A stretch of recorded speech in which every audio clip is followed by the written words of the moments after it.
Hey there, welcome back to Reddit XO, the best channel for Reddit cheating stories. Be sure to like, subscribe, and hit the bell notification for more stories like these. Now, let's get into the video. Just want to vent my experience on being cheated on 27 male and moving forward. Hello, I just wanted to share my experience with those who have gone through what I have. So I was married with a 2.5-year-old kid when I discovered my wife, a 26-year-old female, had cheated on me. This occurred when she was on a cruise with her 2 female companions. They went and returned, and a few days later, my ex-wife now says she believes we should split for a time, the day before my daughter's 3rd birthday celebration. This came out of nowhere. We never had a conversation like this before. Backstory: I was in school at the time, working full-time, caring for my kid, and relocating to a new home in our town. We used to dispute a lot and didn't have the finest communication skills. Having said that, when she asked whether I wanted to go on the cruise, I responded fine, no problem. She spent the most of the time watching our kid, and I thought it would be a good thing for her to do with friends, despite the fact that we didn't have the money to accomplish it at the time. I would keep an eye on our daughter while she was gone. So when she asked whether we should split up, I became really unhappy and ended up leaving for the night to go to my parents' place. We ended up canceling her family birthday party. We eventually communicate and agree to try to work things out.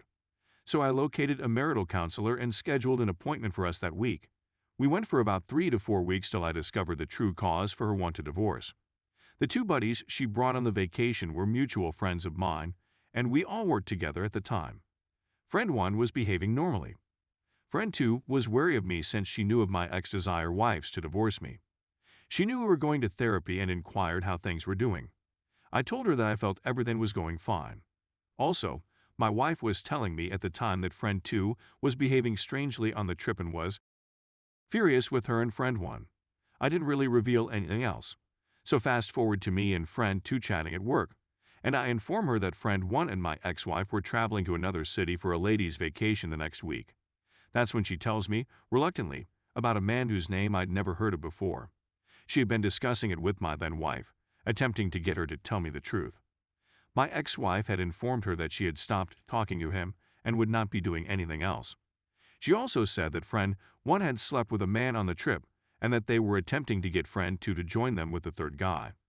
When I go home from work and tell her about this person, she attempts to deny everything.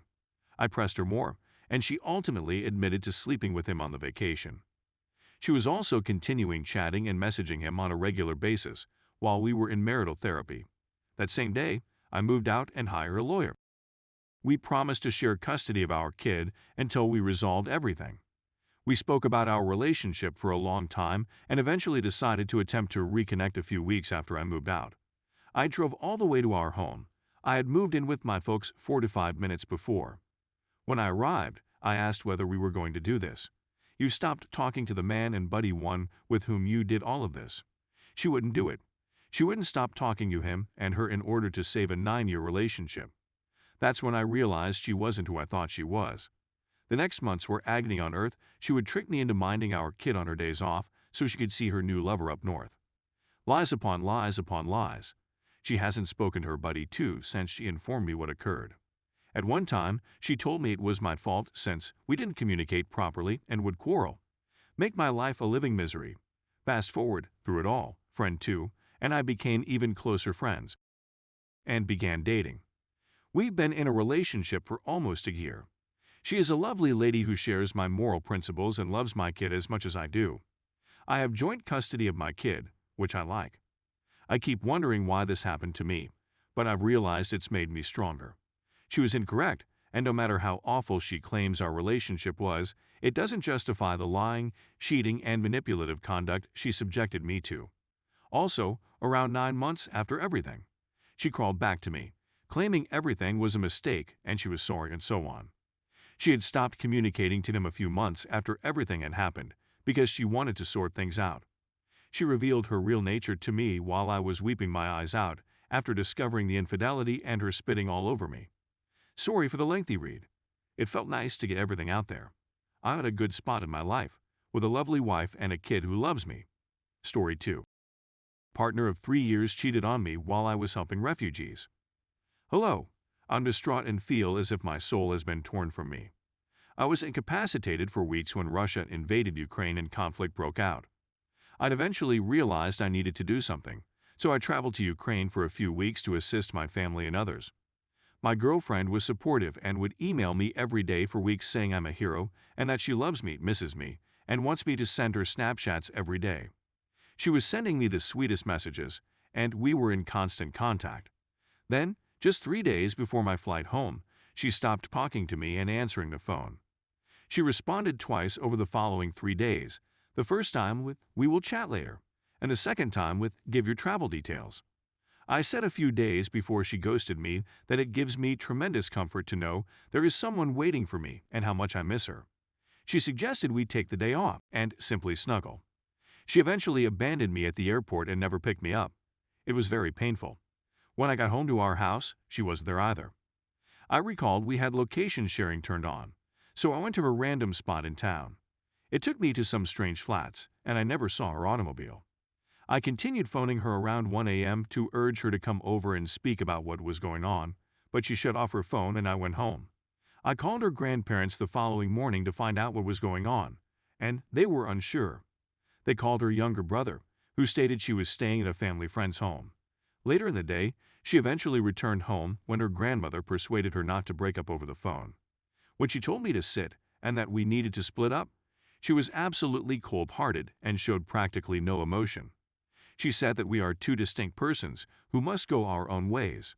I was appealing with her that we should seek therapy or talk things out instead of breaking up out of nowhere.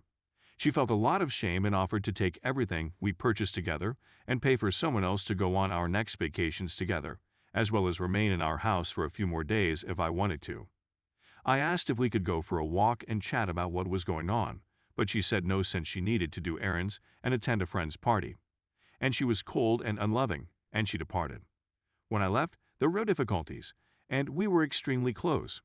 When I questioned where she went last night, she claimed she attempted to stay at a family friend's home, but when we phoned them in the morning, they stated she didn't sleep there.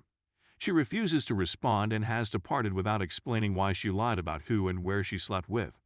She banned my Snapchat account 2 days before I was supposed to return home. She also restricted my phone number after this, but unlocked it since I had some inquiries about moving out and her brother's job as a messenger wasn't working out. She promised to meet the next day in the evening. When the evening arrived and I inquired whether we could still meet, she changed her mind and emailed me this. "What do you think? I don't want to have another last recollection of you. Yesterday was very courteous, respectful, and lovely. I don't want the recollection of conversing today to be anything other than that. I don't have anything more to say to you. We could never have figured it out. We shouldn't have stayed together after all of the ways we damaged one another. I don't believe you enough to say anything else. You seem to be looking for other explanations, which is not fair. We haven't communicated in a long time. After a few weeks apart, I discovered I didn't miss you, and I'm back to being myself. I have nothing against you. Everything is forgiven to you. If you need anything, please contact my younger brother. Please do not text me or my friends and family after receiving this message. Remember, my people are my people, and they will always back me. They want me to be happy, and they will always be on my side. They can see I'm pleased now, and they enjoy it. Please don't turn everyone against you, and please don't irritate any more members of my family. Don't underestimate yourself. Look for yourself. Goodbye." Then I answered, not sure how to handle this message, but I'll try my best to respect you and your intentions. I've always desired for you to be happy. I hope I was able to assist you through difficult circumstances. There's not much I'm asking for, but I love you and will always love you, whether you're with me or not. Is it possible for us to have one final conversation?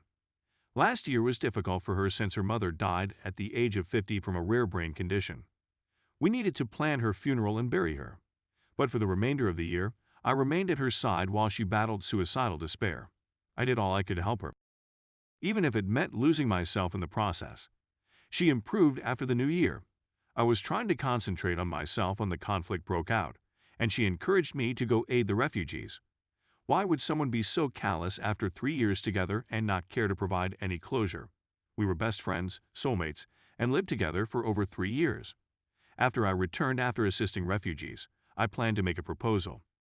Why would she be so loving and supportive up to the end, and then just disappear, and 99% of the time she cheated on me and then broke up with me. Thanks for reading.